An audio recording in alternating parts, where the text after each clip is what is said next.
fortunate today to have Jaime Figueroa with us. Jaime has a fantastic background in terms of explaining Panama to other people and to reaching out all over the world with the story of Panama. I'm just delighted to have him here today. So Jaime, you're most welcome. Thank you very much. We're so happy to have you here. Tell me, Jaime, give us an idea of where you come from, how you got to where you are today. Very well. I am from Panama.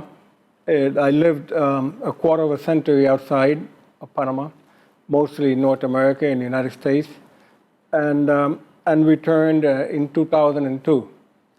So that gives you a bit of my background. Where'd you go to school? I went to the University of Nebraska in Lincoln. It's a good school, good core values, and it gave me a lot of character because Nebraska, of course, rhymes with Alaska. So it's cold. It's a little different than the cozy, tropical, Panamanian warm air. This is true. But you also worked with IBM and other companies while you were there. Yes, I started my career with IBM, and I started with IBM Panama, and then worked my way through headquarters in New York, and I was able to manage all the distribution channels in Latin America. So that gave me an opportunity to really travel beyond the continental United States throughout Latin America. And then in my second half of my career, I worked for Roan Industries in Peoria, Illinois. And I was international sales vice president. Roan is the largest manufacturer of telecommunication towers in the world. So at that time, we were building the backbone for the Latin American cellular industry. And that gave me a good glimpse into small towns and villages throughout the region in Latin America and the Caribbean. I tell people I have a PhD in tourism because for 13 years I traveled 3 weeks out of a month. So that is my background. Really very lucky to have had a good professional life and enjoyed my career thoroughly and enjoyed overall traveling. So I can tell you not only about Panama, but about every country in this continent. And after living that experience and living in the United States for so long, I moved to Panama in 2002 because I truly believe this is paradise. Okay. Well, tell us, I know a lot happened between 2002 and today. How did you feel? What did you see going on? How did it strike you when it was happening? Okay, first of all, the Panama Canal, which is really the backbone of Panama and its history. If you look at December 31st, 1999, as a result of a Panama Canal Treaty, the United States turns over the Panama Canal to Panama. Many people said at the time that Panama would turn into a fourth world country, and exactly the opposite happened. Panama started to bloom. Throughout this century, the entire century, we've seen a myriad of recessions around the world. And Panama has kept on growing at a double-digit rate annually, impressively. So I really feel that by the year 2050, Panama could aim to be not the best country in Central America, not the best country in Latin America, but perhaps the best country in the world. So that's where I set my sights right now. Given everything that is going on, right now Panama City, which is our capital city, is the 20th tallest city in the world. We have more skyscrapers here than most of the United States, than all the United States with the exception of Chicago and New York City. So that's an impressive story to tell. But beyond that, the New York Times describes Panama as an embarrassment of natural beauty. And that is really the story about Panama. The ecology, the greenery. We live in the 21st century in concrete jungles, and people strive to see what nature is like. Panama has more bird species than any other country in the world. So if you want to look at birds, you come to Panama. In sports fishing, Forbes magazine rates Tropic Star Lodge in the Darien province of Panama as the #1 sports fishing spot in the world.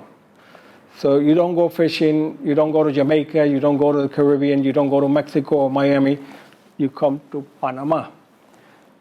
And beyond that, really, I'm very proud of being such a small country and having so many #1s. For the last 9 years, Panama has overtaken Brazil and Colombia as the #1 specialty coffee in the world. So that is something very unique about our country, among others. How do you feel the nation feels about all the foreigners coming in? Because that really got started in the early part of this century when retirees started coming down. Okay, very well. Whenever somebody travels to Panama, I tell them to please book an A seat. An A seat is the window on the left-hand side of the aircraft. You will have a very unique view of the Panama Canal. And when the airplane veers left at Taboga Island to make the final approach at Tocumen Airport, you will see the Panama City skyline. And I don't care where you're from, you will be awed. So when people arrive at Tocumen Airport and I receive them, I tell them that.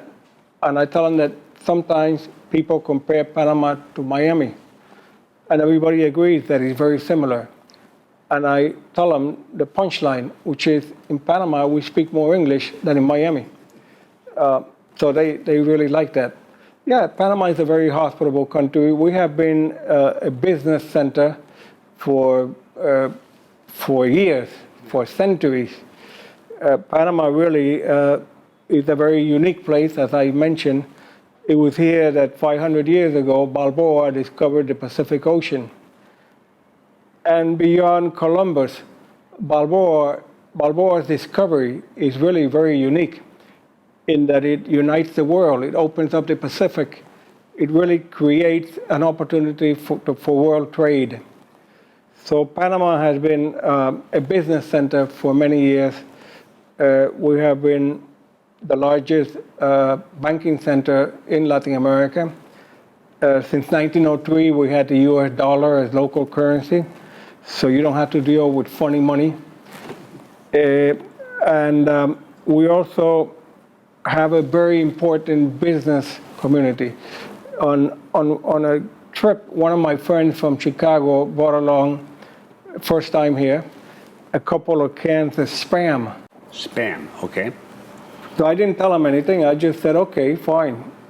So what I did was something that I do ever since with every newcomer. I take him to a Panamanian supermarket. Whenever you travel, you must go to a supermarket to see what there is available in the country. So if you go to a Panamanian supermarket, you will find out that, for example, we have butter from 7 different countries. We have butter from Denmark, from France, from the United States, from New Zealand. Because Panama is the center of world trade, given the canal, and the fact that we have the second largest free trade zone in the world, in Colón, after Hong Kong, a lot of goods come through here. And I like to take him to Albrook Mall. Albrook Mall is the largest mall in Latin America. It's larger than most United States malls. And it also has a variety of goods, everything from first class to not so good. But it's a place where you can find, for example, in one store called El Costo, one of the main stores, you can find jeans for $2.99. Now, if you go to Walmart's, you will never find jeans for $2.99. So that gives you an idea the variety of products that we have available in Panama. And it's really very, for me, it's an excellent quality of life. The cost of living is very affordable. The availability of goods, the foods, the different gastronomical venues that we have here. the natural herbs that they provide a flavor to the food are very unique and different. And you only have this in a tropical country. So we're indeed very lucky to live here. Well, I know you've been all over Panama because you do so much for tourism in the country now. Why don't you make some comments about the western part of the country, the Boquete? I know you were there not very long ago. Okay. And you've been frequently. Can you describe to our folks a little bit about what it's like out in the west? Okay, very well. Panama has different geographies. You refer to Boquete. Boquete is a town in the highlands of the Chiriquí province, where we grow the best coffee in the world. So if you go to Boquete, you hear Spanish very seldom. It seems to be New York City or Schiphol Airport in Amsterdam. You hear all these languages, English mostly, but also French and Northern European languages. And you have a community of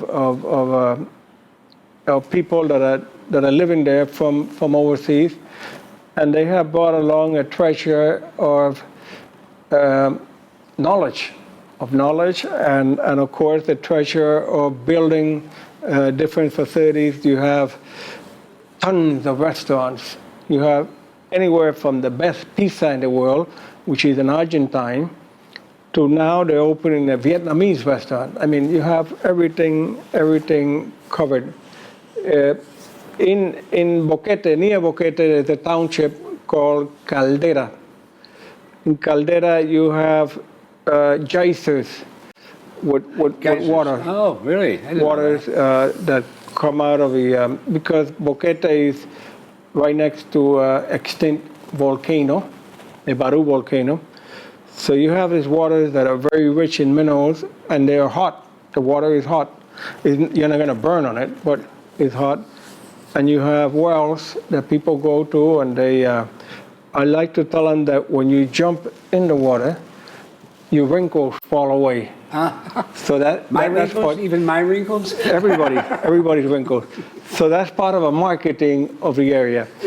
And of course, in the highlands of Panama, it's cooler. It's in the 60s, 50s, very nice weather. And you have different fruits and products, like you have berries, which are not common to the lowlands. And you have a different group of birds. So you have highland birds. So, you know, if you're into bird watching, it's a very interesting area of Panama to visit. So you have that, and it's the highlands, yet in 1 hour you can be in the ocean. So it's not like you're secluded.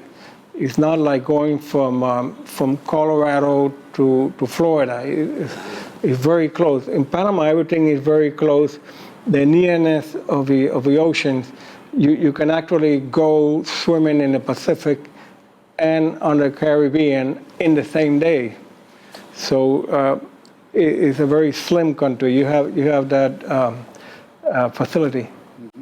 Well, now, that's in the western end of the country. As we move in, there's been a growing interest in the Azuero Peninsula with places like Pedací, Las Tablas, Chitre, these towns out there. How do you feel about them? They're at an earlier stage of development, aren't they? Okay, well, these areas of Panama, the central provinces, the center of Panama, is really the birthplace of a national dress, the pollera.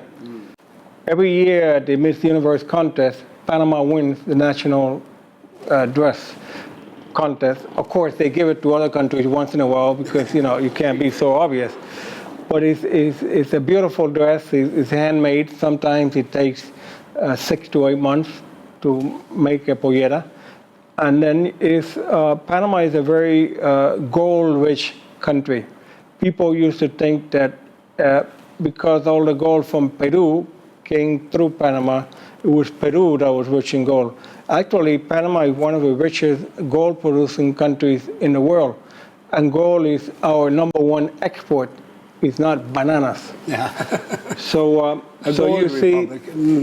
you see alongside the pollera, the dress, you see a whole bunch of gold earrings and necklaces and decorations that go with the dress that are part of it. So a good pollera with all the dressings and everything, and also you have pearls in the heading.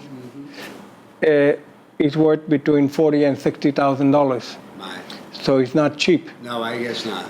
But this is our national dress. So this is the area that really is the land of the people that came as a result of a Spanish colonization. So most of the people in the Azuero, in the middle part of the country, you see they are taller, they are lighter skinned, they are mostly European. They really are Spanish in origin, and they have light colors, eyes, and they have a different philosophy. So even though Panama is a melting pot, this area has been left alone for so long that it developed its own personality. It is in this area that we have, for example, our distinct distillery for Ron Abuelo. Ron Abuelo is a Panamanian rum that is world class. Forbes magazine, in its June issue, awarded Ron Abuelo Centuria, which is the high end, the #1 distinction as the #1 bourbon in the world. Bourbon? Even though it's a rum. So go ahead and check with Forbes about that article, because it's interesting when I mention it to my friends in Kentucky and Tennessee, that in Panama we distill the best bourbon. But also the area has very unique customs, like for example the Panamanian carnival, Carnaval. The Carnaval is a feast that takes on 5 days, beginning the Friday before Ash Wednesday. And that's different every year. The dates are different. But it's actually a celebration, it's a pagan rite. It's like Mardi Gras. Yeah, it's the same date. Actually, Mardi Gras means Tuesday of Holiness. Mardi Gras in French. Fat Tuesday. And that is the Tuesday before Ash Wednesday, and that's what they celebrate this in New Orleans. The New Orleans celebration is akin to the Panamanian. Of course, ours is livelier. It's a little different. It's more on the same line as the one in Brazil, in Rio de Janeiro. So we have this area that is very unique. It's very well known. It's a dry area of a country. It's very similar, if you have been to Italy, to the rolling hills of Italy, and also very good fishing, fantastic fishing, in addition to whale watching. Because not only human beings come to Panama, but Panama has become the Disneyland of whales. They come from both poles, and their playing ground is in Panama. And they reproduce here, and they bring their young ones here, and it's really plenty of fish, so they enjoy coming to Panama every year. So we have the whaling season where you can see all the whales. And of course, we looked at them, we don't kill them. Right. So it's a very different philosophy here in Panama. So this is the Azuero Peninsula region, all Spanish colonial towns. I can tell you, for example, Nata, which is home to the oldest church in the entire continent of the Americas, is almost 100 years older than Jamestown, Virginia. So you can tell it has a lot of history. Yes, it definitely does. Well, do you believe that the Caribbean coast in the future is going to start to, it's not as developed now as the Pacific coast, very clearly. Okay. Do you think that's going to take off over there, or do you think we're going to be predominantly a Pacific country? Well, if you look at American history, the United States really developed after World War II, because President Eisenhower installed a project called the Interstate Highway System. And that allowed Americans to move from one part of a country to the other. Before you had that, if you lived in New York, you would most likely summer in Vermont or New Hampshire. Or if you live in California, you will go to Oregon or Nevada. But you never had the cross-country exchange. And you can see that in the National Geographic issues in the mid-50s, people begin to buy mobile homes and learn about Americana and travel and learn the differences about the states that previously were really taboo to many. The same thing happens in Panama. Panama has developed mainly the Pacific coast. The Panamanian Caribbean is home to the best beaches in Panama. Le Monde, the largest circulation newspaper in France, recently awarded the San Blas Islands in Panama one of the 40 prettiest beaches in the world. And none of the Pacific beaches were included there. Even though we have interesting places in the Pacific, the marine life and everything is so different in the Pacific than the Atlantic. And that's one of the points that is going to be brought up at the Biomuseum by Frank Gehry. The Biomuseum is this multicolored structure in the Amador Causeway at the Pacific entrance of the Panama Canal that gives you perhaps the most striking message about Panama. And that is that the country rose from the ocean over 3 million years ago, joining the landmasses of North and South America. By doing that, different salinities were created in the Pacific and the Atlantic. As a result of that, a tropical belt was created around the world, which gave genesis or birth to Homo sapiens. So there would have been no Roman Empire, there would have been no Jesus Christ, and there would have been no United States had it not been for Panama. So that is a very powerful message. There you go. A very powerful message being given by that. But the point is, we do have in the Caribbean a vast area of beauty, natural beauty, to be developed. So we're keeping that for last. We're keeping the best for dessert. Oh, I see. That's excellent. Well, do you feel that any particularly strong feelings about the next 3, 4, 5 years? We have so many projects going now. Is it basically going to simply be a continuation of the great building infrastructure programs we've been having for the last 5 years? Or do you think they're going to branch out into other things? Well, I think that, first of all, Panama's main industry is tourism, travel. And we are in pampers in travel. Mm-hmm. We need to develop a master plan for the country. To really follow up. For example, I was in Mexico last week, and even though Mexico right now has a lot of problems with violence and narco trafficking and all of that, they have done a very unique job in tourism. They are #1 in Latin America and one of the best countries in the world at attracting tourism. A lot of Americans go to Cancun, they go to Acapulco, they go to different places, even though they have all of these problems, because the Mexicans have been very good at doing this. So we need to fine-tune things here in Panama in order to attract and maintain the levels of tourism that we would like to have. I believe we have a lot of potential in major infrastructure projects involving the tourism industry. For example, I believe we could host the largest eco park in the world on the shores of Gatun Lake. Gatun Lake is the largest man-made lake in the world. It was made by the United States Corps of Engineers. It was flooded in order to provide waters for the Panama Canal.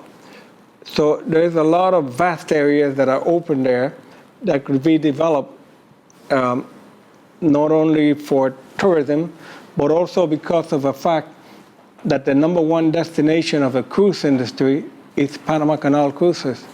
So why not utilize that as a motive to get out of your ship and enter this eco park that is number one in the world? So the thing that we need to build in Panama is to eliminate the Lilliputian views and open up and expand and grow as we have grown vividly. For example, right now we have the most modern metro in the world. It just opened earlier this year, and it's 35 cents. So, you know, you look at the prices and you look at the modernity and you see what we have done in Panama City, which many people look at as an example of what could be. And the other thing that we need to work on is water. Water is the most important resource in the world. And most people now are drinking bottled water.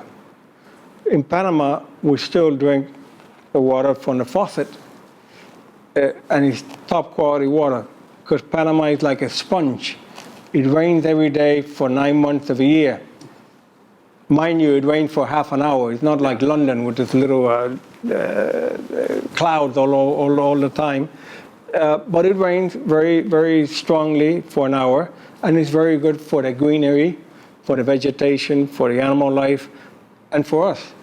But that water, that precious element, I believe in a few years will become similar to petroleum.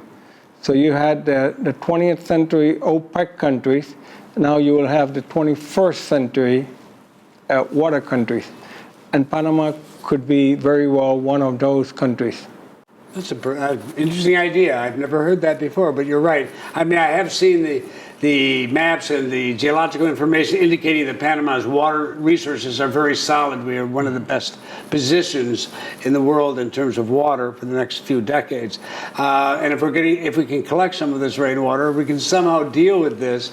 Yeah, who knows? We can. And they're piping oil to other countries. They might as well pipe water. You never can tell. Well, I mentioned that recently to a tourist who was walking along the coastal way here with a bottle of Evian. And I told him, excuse me, other than Evian spelled backwards is naive, Evian naive, how much do you pay for that bottle of water? And he said, well, it cost me $8 in my hotel. And I say, why would you pay that if you can drink the faucet? Oh, I didn't know we could drink faucet water. I never drink faucet water in my trips.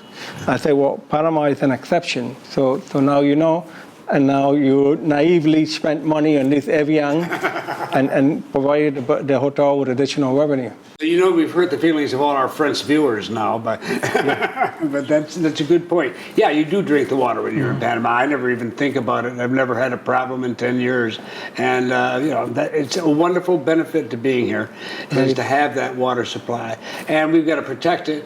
I know a lot of work's going on with the whole new sewer system here and the new water system in the city. It's really important that we keep that going.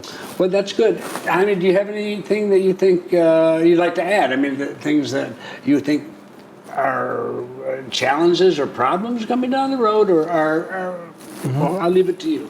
Well, I think Panama is undergoing an unprecedented growth, unique, I would say, in the history of mankind. This type of growth you never have experienced anywhere. Panama has grown from a very quiet and quaint little town to a world metropolis in less than 20 years. So we need to look at, first of all, quality immigration, something which the United States did very well in its beginning years. You get good quality immigrants. We need a lot of engineers. Panamanians like to study law, and they like to study, they like to go to dental school. For some reason, they like to put their hands in your mouth and in your pocket. So we need more engineers. We need people who come here and they can think about how to solve problems and have different ideas. So we welcome, and not only that, we welcome a lot of immigrants. Panama is open to immigration.